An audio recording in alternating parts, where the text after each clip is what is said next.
as we take our seats, let's take a moment to just breathe.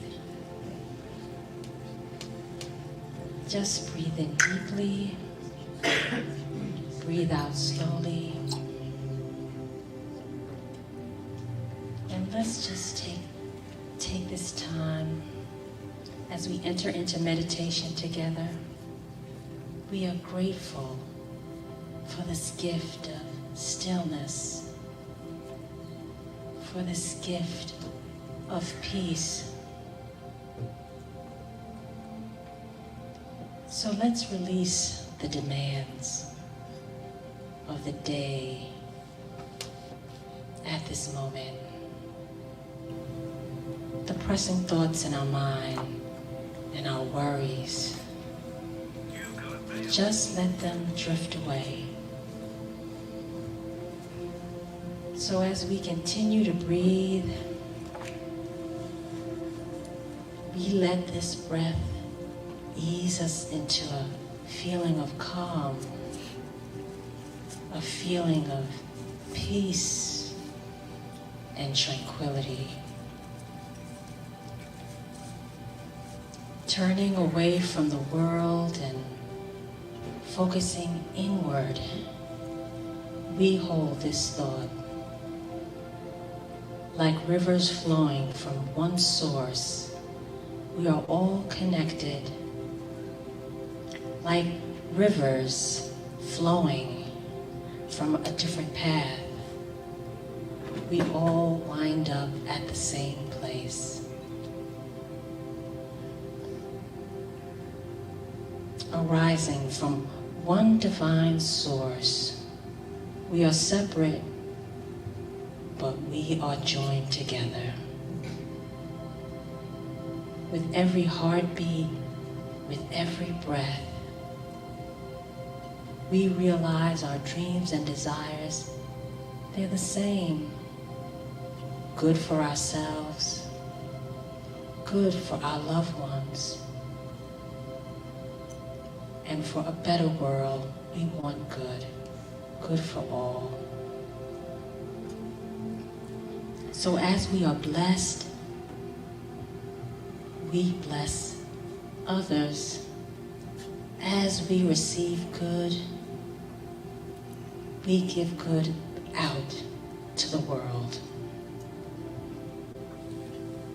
So let's take a moment as we continue to breathe and recognize the common humanity that we all share. And let's just breathe.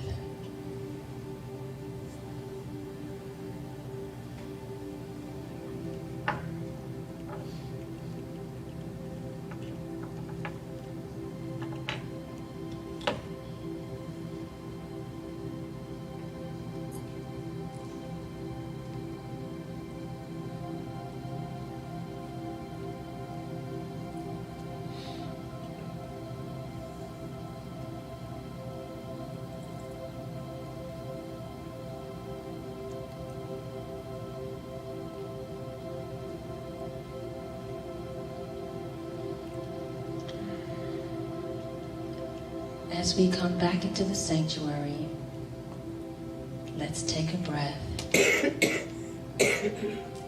And today we remember we are beautiful, we are powerful, we are sacred, and we are one. Namaste.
all around. So let us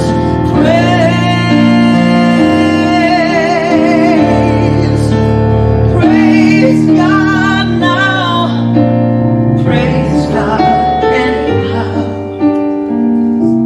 for we are standing in God's presence on holy ground.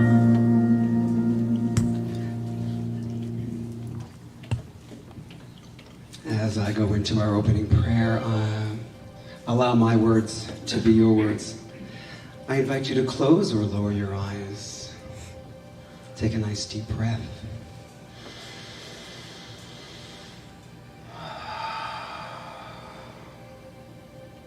Yes. And I know I am standing on holy ground, knowing that there is only one mind, one spirit, one creative intelligence, the source of all things, seen and unseen, animate and inanimate. For God is everywhere, everywhere present. Everywhere I look, I see the face of God. In every person I meet, in the sky, in the clouds, that feeling of spirit is always with me, because I am one with it. I am created in its image. I rejoice in knowing that God expresses itself in, through, and as me. And as I know this truth for myself, I know this truth for each and every one of us here. Each one a beautiful demonstration of spirit. Oh, and so I bless this day. I bless this service. Everybody who was involved with today's beautiful, beautiful service. Ministry of Prayer, Patty and Dave, Gary, all of us who have stepped up and said, I'm available. I am here. I am open and willing to serve and do what is mine to do. So I bless this day, knowing it is good and very good. And I give great, great thanks. And I release my word into law, knowing that it cannot come back to me void, for it is already done. And so it is. So it is. That's what we need. That kind of attitude. I love that. You and Monique. It's Ministry of Prayer Sunday. Now I know why. You guys are so wonderful. Thank you so much. Well, good morning, fam. Good morning. You ready to get up and get on your feet? Wasn't that awesome, the concert? Oh my God, with Jamie and Gary. Woo, I love it. All right, sing with me. Everybody, get up on your feet. See the light. Everybody, come on. Everybody, get up on your feet. See the light. Everybody, let us be reminded about who we've come to be. We are love, we are one. Give it to me.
morning. Hello, hello. There you are. Can you hear me now? Yep, take this one. Holy shit. We'll just do this. Good morning. Good morning. While you're still standing, if it's comfortable for you, please say with me, God bless America and the rest of the world. And the rest of the world is next to you, so let's say good morning.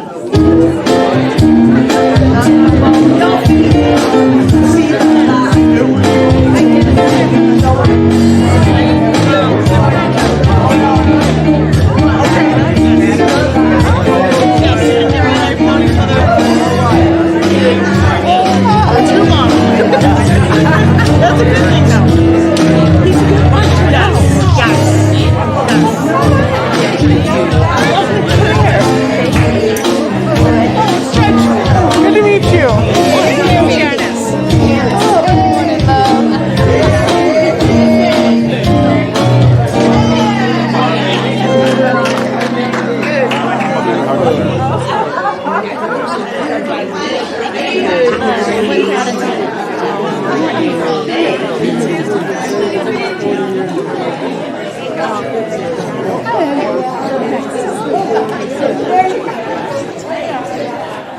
All righty, good morning.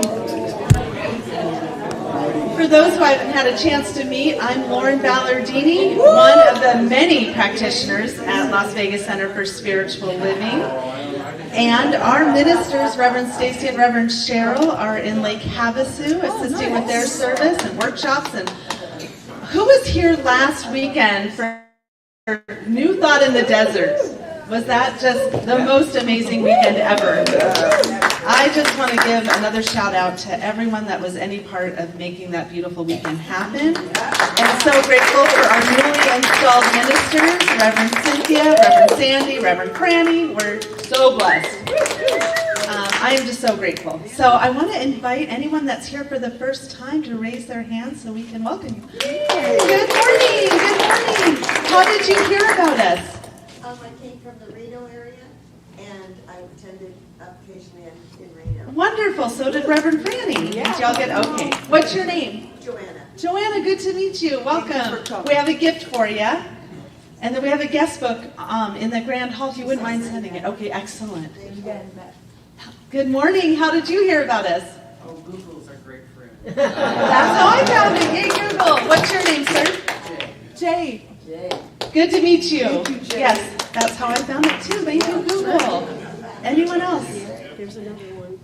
There was someone else? They're hiding. They're hiding. We won't call you out. You're welcome to just stay quiet, but just know, as Reverend Cheryl says, wherever you are in your spiritual path, you are always welcome here.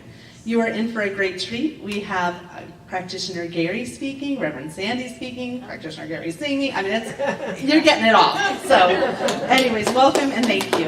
Thank you so much, Lauren. Thank you, Lauren. Ministry of Prayer Sunday is so special to all of us, and the reason it's special to me is because I get to hear this beautiful human sing. He wasn't ever going to tell me that he was a singer, and he kept it very on the, down low. But I found out, and he is absolutely lovely, an incredible voice. Please welcome Gary. Gary Alimo. I know his last name. I just want to make sure I said it right. I had to think about it. I know. Thank you. So, Welcome, Gary. it is the season of letting go and release, right? Right. Well, this song is about holding on. Just a little. But it's very seasonally appropriate.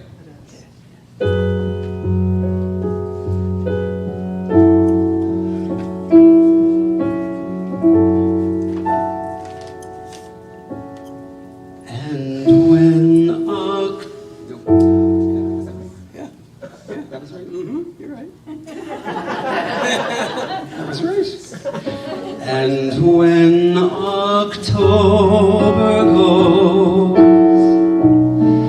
the snow begins to fly above the smoky roofs. I watch the planes go by, the children running home beneath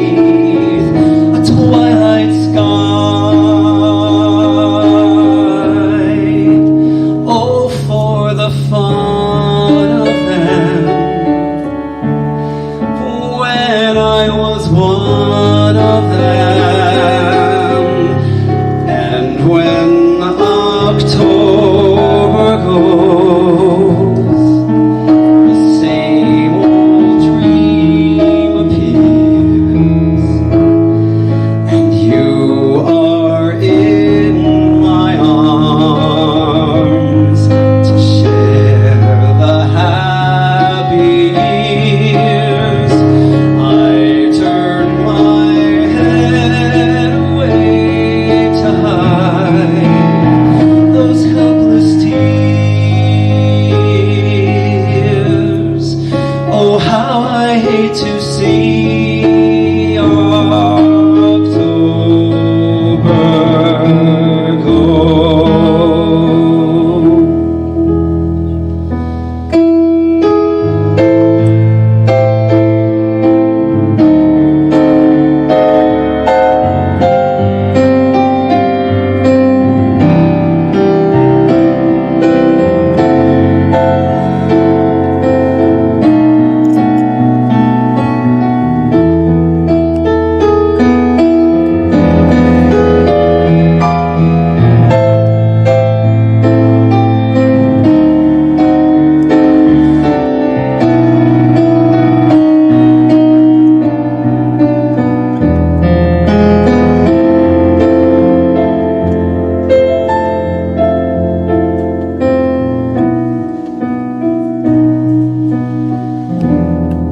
And when October goes, the same old dream appears, and you are in my arms to share the happy years.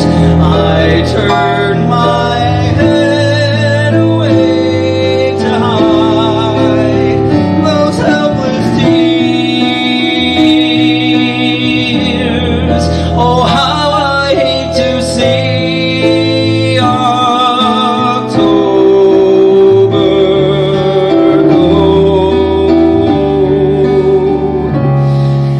I should be over it now, I know. It doesn't matter much how old I grow.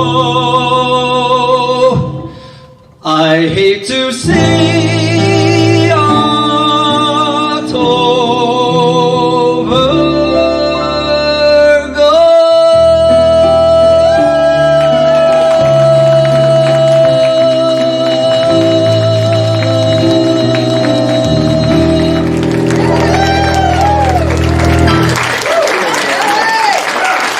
Thank you, thank you, thank you, Dave.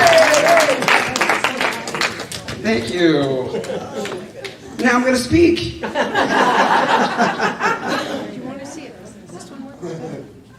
Okay, I don't care. Checking. No.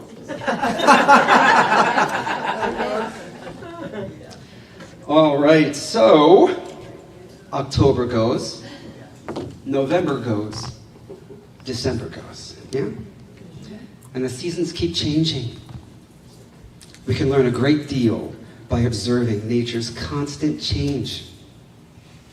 When I lived in New York City, I had this small one-bedroom apartment that had 2 windows that faced the street. And in front of one of those windows was this beautiful tree. Being on the 3rd floor gave me the perfect view. In the spring, it would produce these beautiful, brilliant white blossoms, which would last anywhere from 7 to 14 days, start to finish. And as the days would progress, the petals would begin to fall. One good wind, and it would create a blizzard of white. No resistance from the petals. Their job was done. Now it was time to allow something new to emerge, and the leaves would begin to unfurl.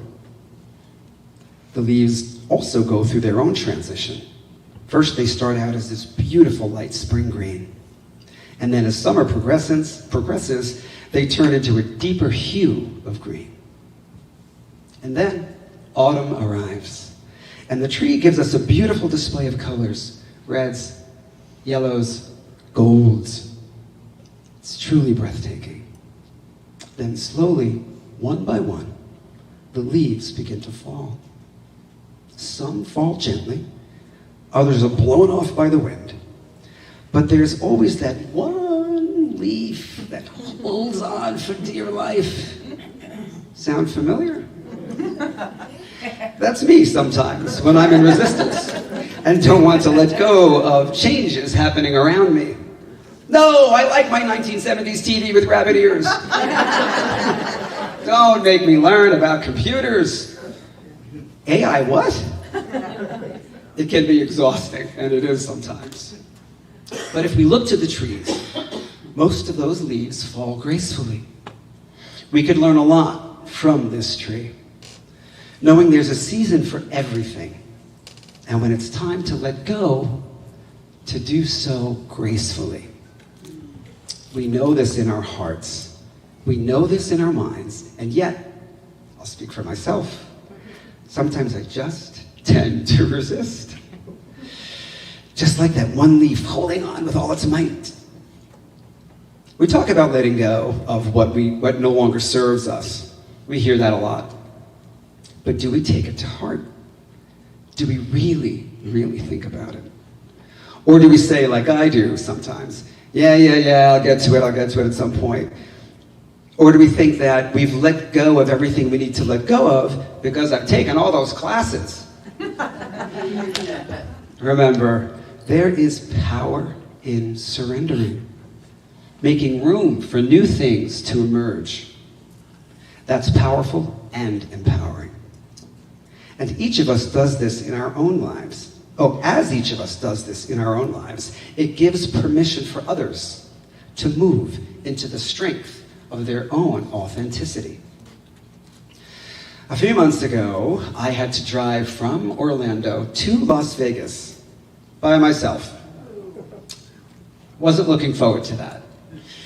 Now that normally would have given me quite an anxiety attack. But because I know this about myself and my tendencies and my old beliefs, I decided to do something about it. As the trip was approaching, I made a point to not even think about it. How do you like that one, right? I wouldn't allow my mind to go there, but I did make my travel plans for the return trip, knowing which cities I would stop in to stay overnight. I was also fortunate to have family and friends along the way. Family in Dallas, friends in Albuquerque. So on the morning of my trip, I got up before sunrise, which is a feat into itself for myself. I packed some food and I was on my way. Some people suggested that I should get some audiobooks for the trip. And I said, no. I was concerned that would put me to sleep. So I put on my trusty 70s music and was on my way. The music was extremely comforting for me because it felt like I was driving with a dear, dear friend.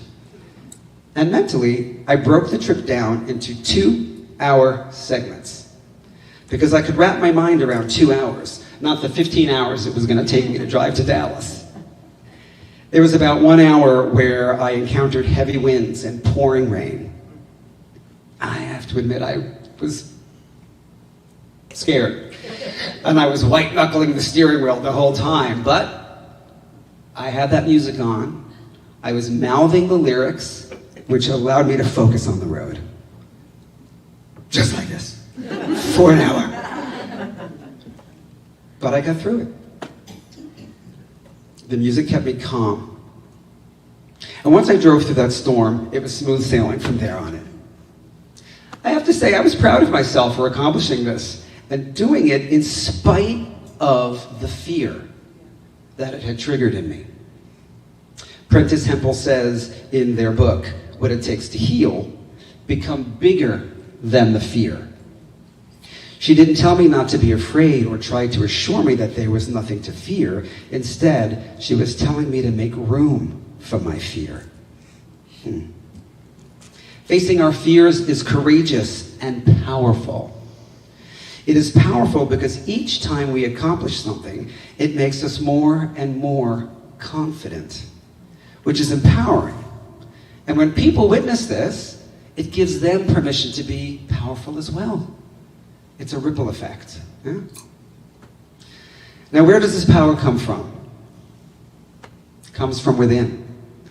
Each one of us has this power, and we need to recognize it first, cultivate it, then use it. We use this power to release these old beliefs. And once again, we could look to the trees and use them as a model for gracefully letting go. Here are some spiritual themes for the fall. Reflection and release.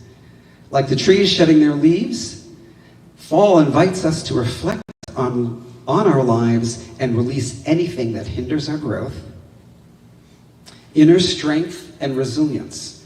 As nature becomes bare and quiet, we are called to turn inward, trusting that in letting go, we will eventually regenerate and bloom again. Acceptance of ending and rebirth. Fall teaches the wisdom of surrender, understanding that endings are part of the cycle of renewal and birth. As we welcome autumn into our lives once again, we find ourselves immersed in a symphony of change, growth, and reflection. Through the medium of affirmations, you can explore the profound parallels between the transformations in nature and those within yourself. Each falling leaf becomes a reminder that letting go can pave the way for new beginnings. And every gust of wind carries with it the promise of rejuvenation and self-discovery. Here are some affirmations for you. The falling leaves remind me that change is natural and beautiful, both within and around me. I release old patterns and make room for personal transformation. I trust the guidance that is all around me and listen to my heart. That's the title of my next song. That knows the way even when I don't. Just as nature transitions, I embrace the shifts in my own life with grace and resilience. Life is a balancing act of holding on and letting go. That which supports me boldly steps forward. That which does not gracefully steps away. I invite you to reflect on autumn and what it means to you. Allow your old beliefs and behaviors to gently be blown away by the wind. Feel the serenity. Feel the peacefulness. Feel the power. Namaste.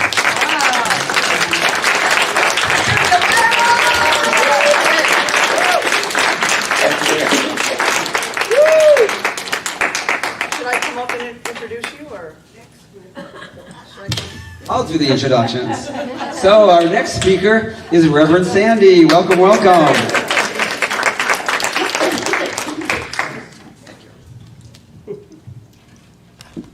How are you today? Good. I am wonderful.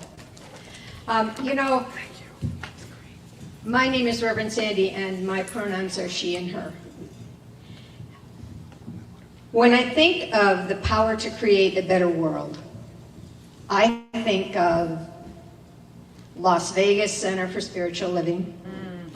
Because I think so much about creating a better world has to do with the enthusiasm you have, with the people you include, and just with the way you enter into the world.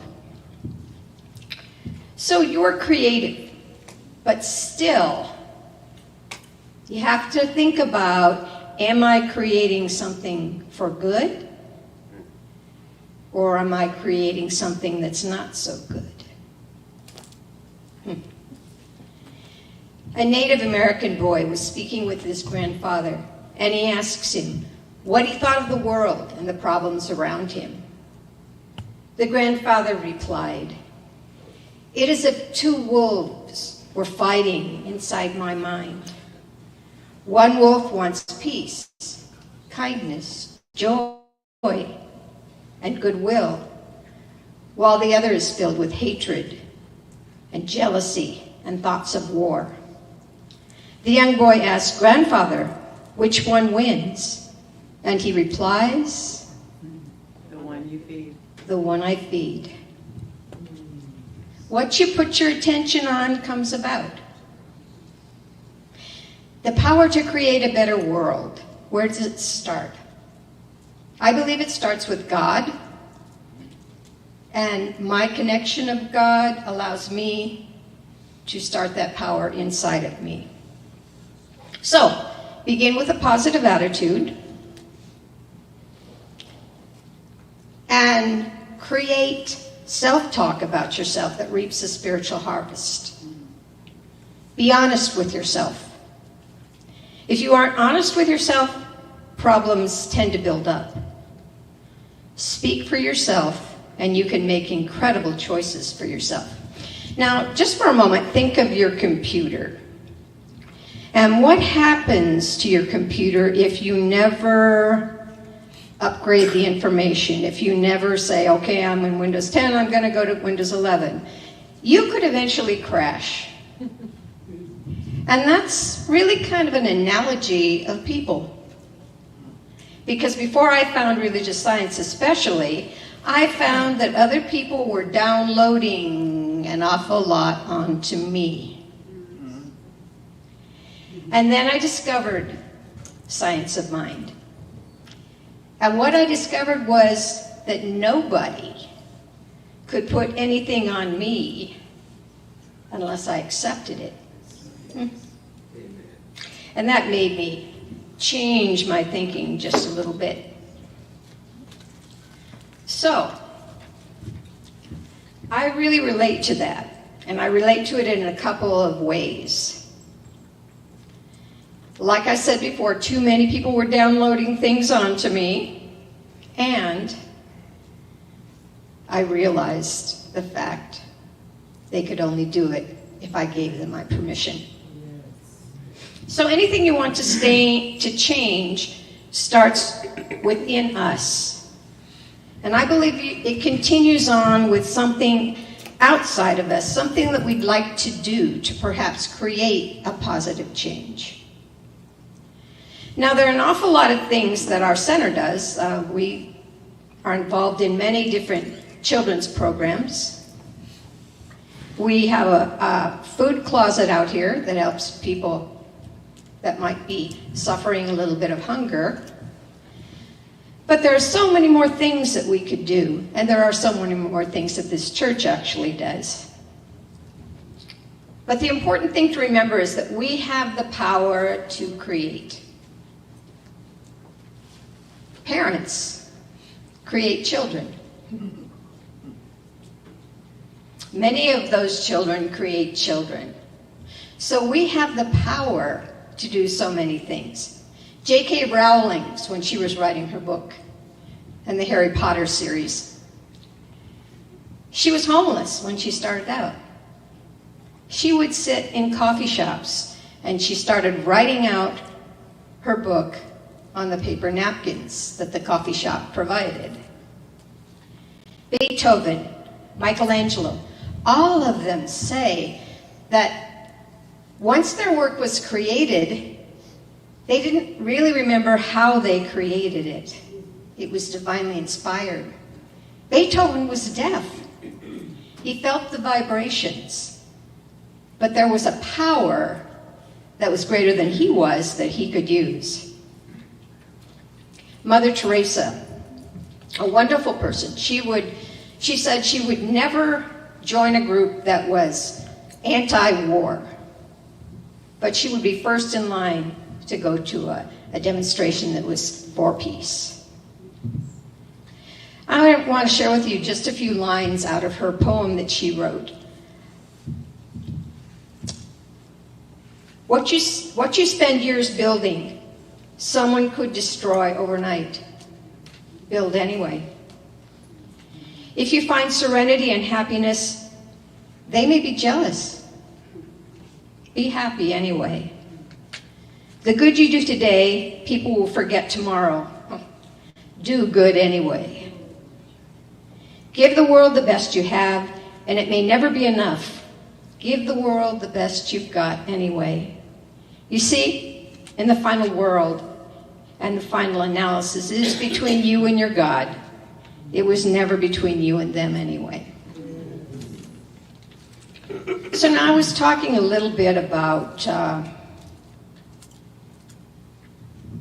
sometimes creating can be for the good and sometimes it cannot be for the good. When Albert Einstein and Oppenheimer were working on splitting the atom, they thought it was to create energy. And they were both very disappointed when it ended up that they found out they were using it to create an atom bomb. Ray Bradbury has a wonderful story. And it's called There Shall Come Gentle Rains. The story starts out with automatic sprinklers working their way across the lawn. Inside the house are little mechanical robot mice who are going around with little dustpans and sweeping up all the crumbs on the floor. On the outside of the house, you see a charred garage door with 3 silhouettes. Silhouettes of a little girl, a little boy, and an animal that had been playing when the nuclear blast went off. All that was left of them were the silhouettes of what had been there. And I think it's pretty obvious to me that Ray Bradbury was offering the idea that maybe technology sometimes advances too fast. I know what Gary was saying is really true for me. When I get a new phone, I don't know about you, but you have to drag me to get that new phone. And then it takes me quite a while to be able to finally figure my phone out. Ernest Holmes, in his book, Collected Writings of the Science of Mind, said, "You and I should form the habit of taking definite time each day to pray for peace with justice. For there is no peace possible without justice. We should take time to pray, to know, and to meditate on the thought, and to meditate affirmatively with complete acceptance that our leaders everywhere are being guided by the all-self-sustaining wisdom and upheld by the all-sustaining power of God. And we should pray for peace out of our minds, that we shall not become confused. But faith without works is dead. We should not only pray, we should act. Each contributing the best that he or she has to the common purpose. Each willing to make any sacrifice necessary, not a sacrifice made reluctantly, but one who offers all that he has for 2 purposes. One, in a certain sense, a selfish one. One because we all of us want that idea of self-preservation. But the other, in a greater sense, there can be no individual preservation without the preservation of all. Power to create a better world. Some authors can be very creative. And in a minute, I'm going to tell you a little story that was written by Woody Allen that talks about Dracula. But first, I want to share something from the Science of Mind textbook by our founder, Ernest Holmes. And I'm going to put my readers on for this one. All the print was in 18, and it was pretty easy to read. Okay, thank you.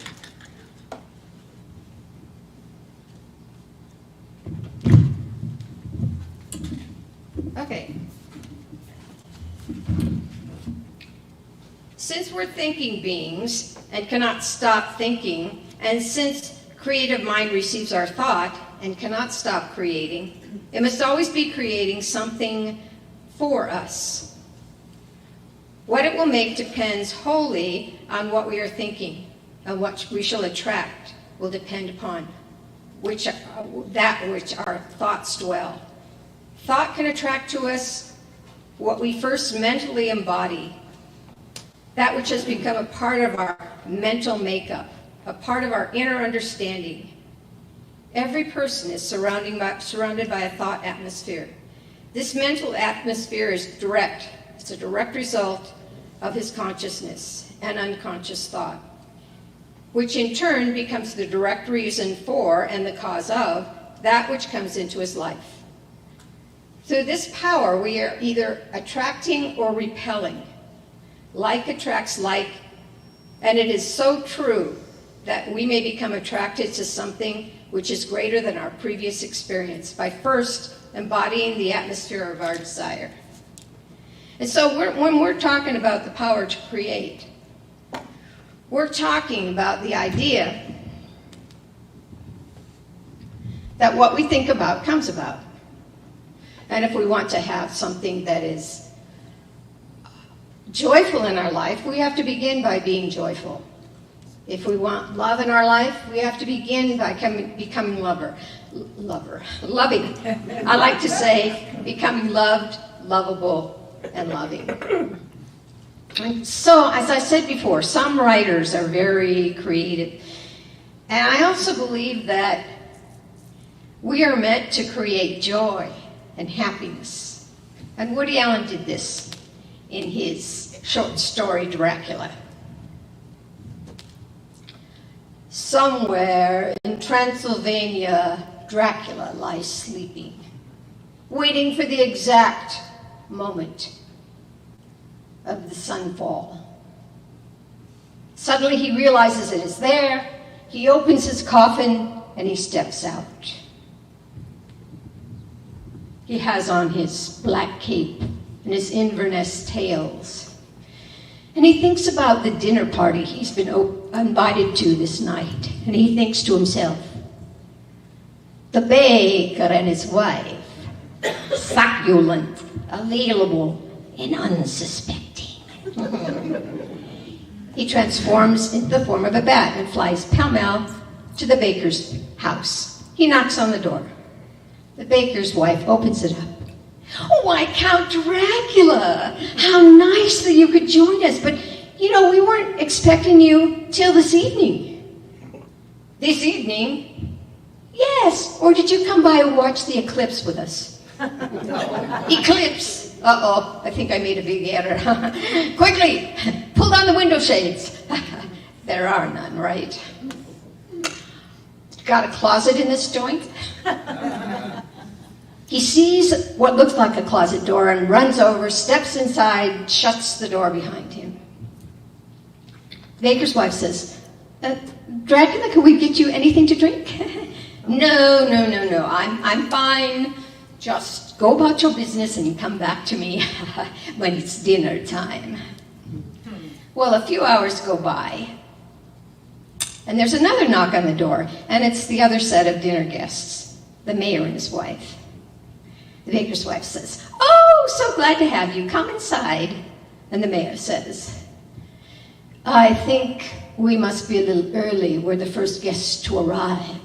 And the baker's wife says, oh, no, Dracula's here already. He's here. Yes, he's in the closet. In the closet. The mayor is so upset that he goes over to the closet door and yanks it open, saying, Dracula, come out of that closet. The rays of sunlight hit him, and he falls into a pile of dust on the floor. So creativity, it really is up to us.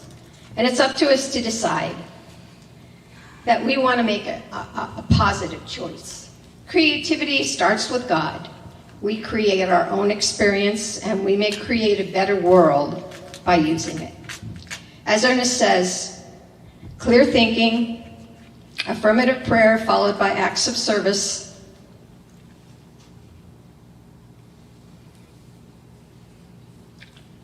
because faith without works is dead. I know that all of you are such creative people. Have a great time after the center today, creating joy, creating love, creating a better environment for other people. I know that God loves you, and I love you. Namaste.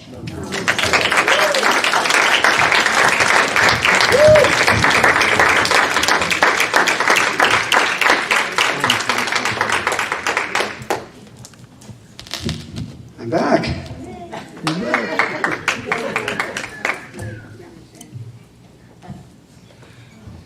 So the first song was about holding on. This one is about releasing and letting go and speaking my truth.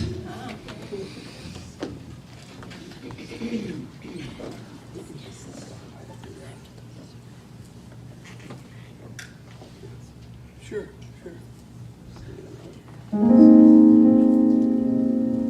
It's called Listen to My Heart. Here we are, you and I at last, in the right place at the right time. Every dream I've dreamed has come to pass, 'cause you're right here and you're all mine.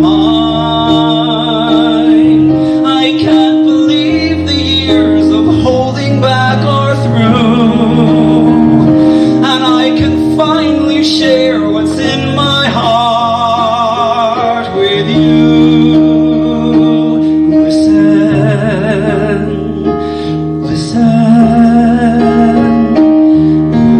Listen to my heart, listen to it sing, listen to my voice, it wants to tell you everything. There's so much to say, I don't know where to start, but if you want to know the love I'm feeling, listen to my heart.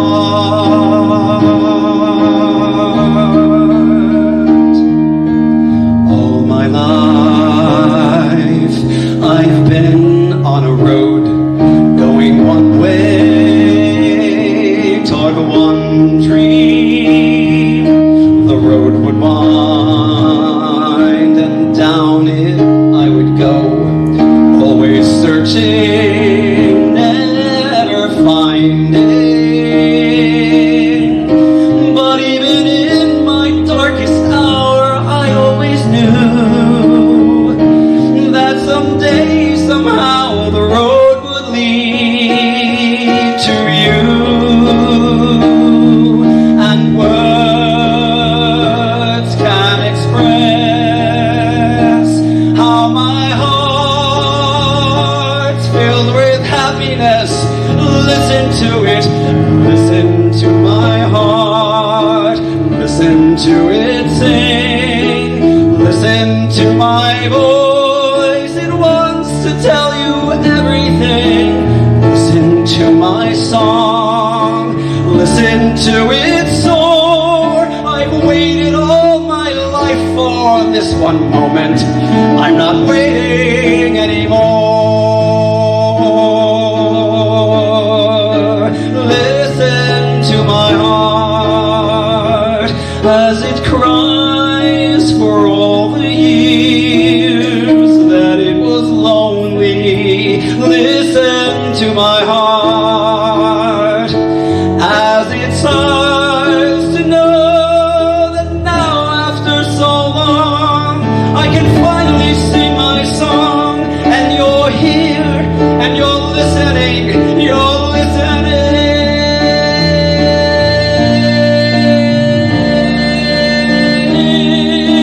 Listen to my voice and it will tell you everything, all about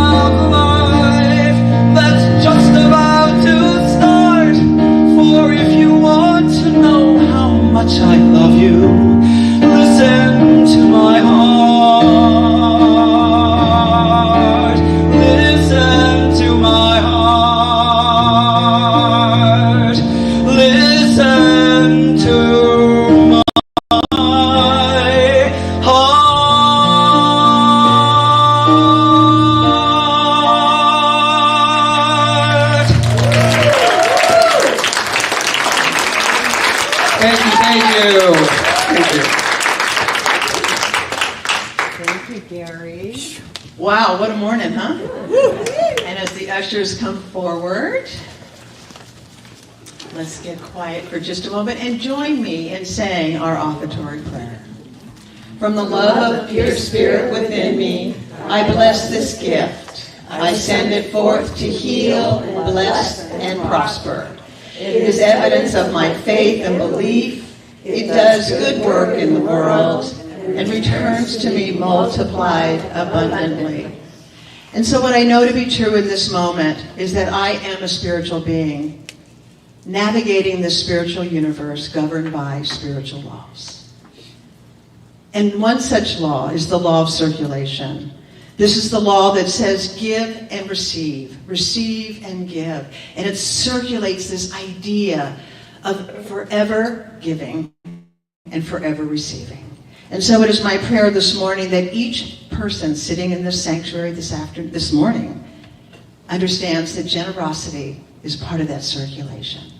I am so grateful that each person is here this morning and allow your gift to support and serve our center, the Las Vegas Center for Spiritual Living. And so it is. So it is. Thank you, sweetheart.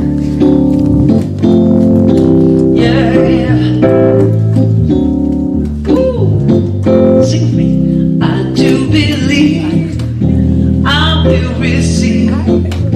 I just have to know and then declare it to be so with an open mind and just a little bit of time. If it serves my highest good, then it will be mine. You know it is. Come on now.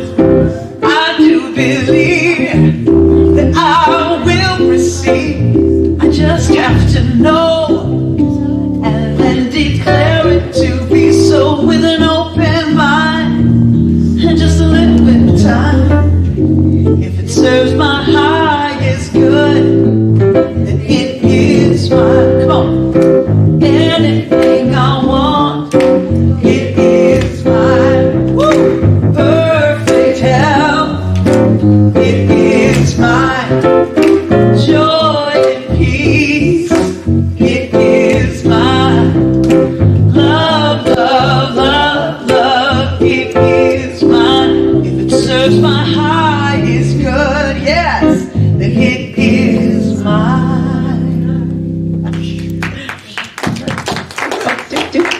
Nice.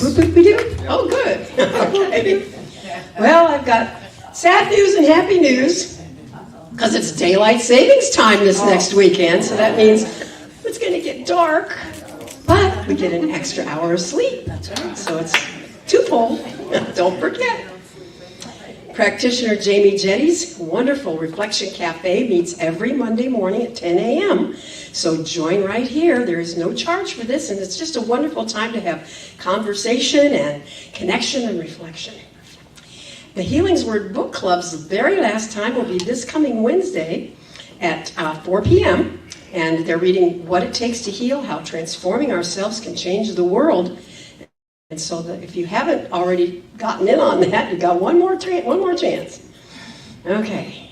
The Holocaust survivor, Ben Lesser, is going to be here on Monday, November 11th for you to meet him at 1 p.m. And you can sign up at the Happenings table for that. And his books are on sale too. I believe they're in the bookstore still for just $20. So put that on your calendar for November. And also for November, the second week, always the second Wednesday of the month, we have our Heart of Peace meditation led by our wonderful practitioner, Aldo Inunguez. And I just love that time. It's so beautiful because Karen Jones plays her beautiful bowls, and it's just such a beautiful time. If you can come and join us in person, it's always really special. It's from 6 until 7. And then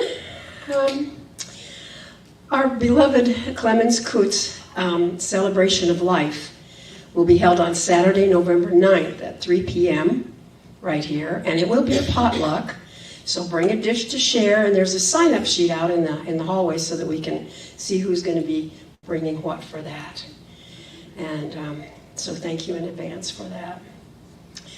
The class that we have coming up is now, it's this Tuesday, in 2 days, the 29th, and it's a free class. There is no charge for this foundations class. If you have not taken it, please sign up. I encourage you to sign up. It's such a wonderful class. It's what got me started, so, hello. see what I might get you. I mean, And all we need is you just need to get the book, Science of Mind, and then you get a workbook too. And it's in person and also online. So either way, you can join no matter what you do. There's a sign-up sheet, and I see 10 people have signed up so far, so it's going to be a good class. So please sign up for that. And Reverend Stacy and Reverend Cheryl and Reverend Cynthia are all the 3 instructors for that. So it's going to be so exciting. Can't wait.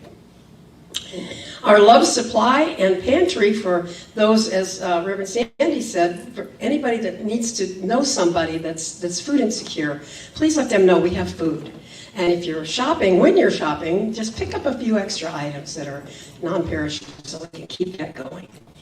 And then for prayer support, send your prayer request to prayer@LVCSL.org or text 702-524-7096.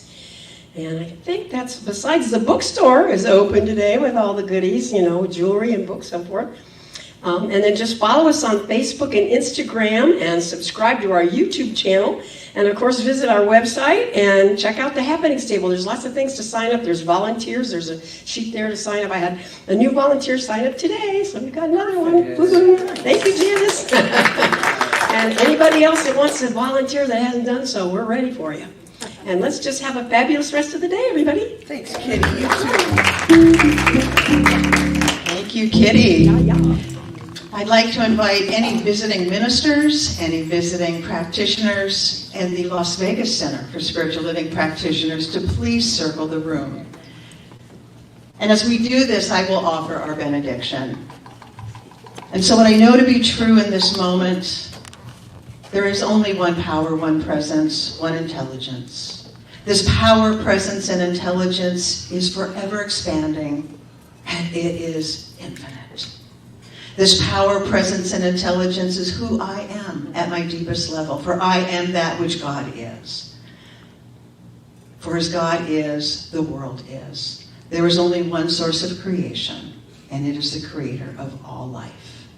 And so my prayer this morning is that everyone who leaves this sanctuary does so with a fuller heart, does so with an experience, having been touched by someone. Maybe a word resonated, maybe a song felt like it was taking you to that place called home. What I know to be true is that we are a divinely held spiritual center. We are the Las Vegas Center for Spiritual Living, in which all good flows.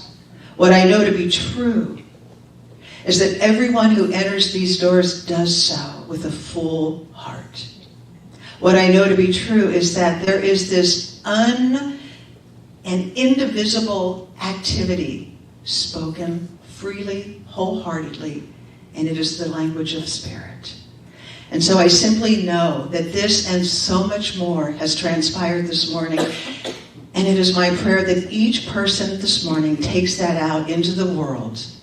They do it with a smile, do it with a generous heart, and the gift of giving of yourself in its fullness. I let it go.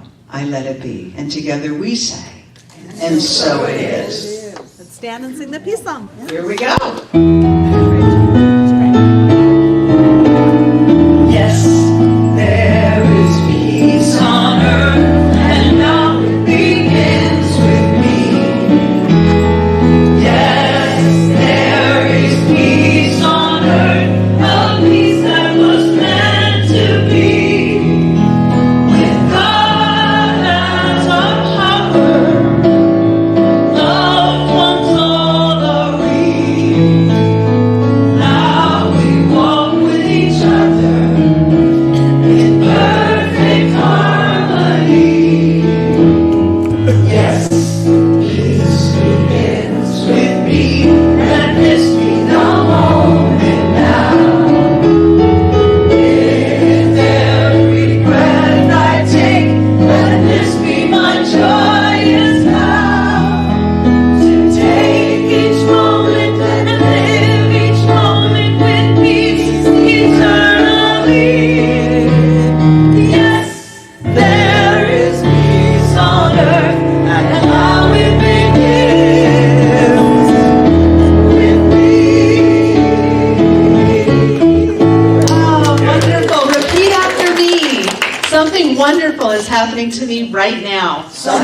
wonderful is happening to me right now. I know this in my mind. I know this in my mind. I feel it in my body. I feel it in my body. And so it is. And so it is.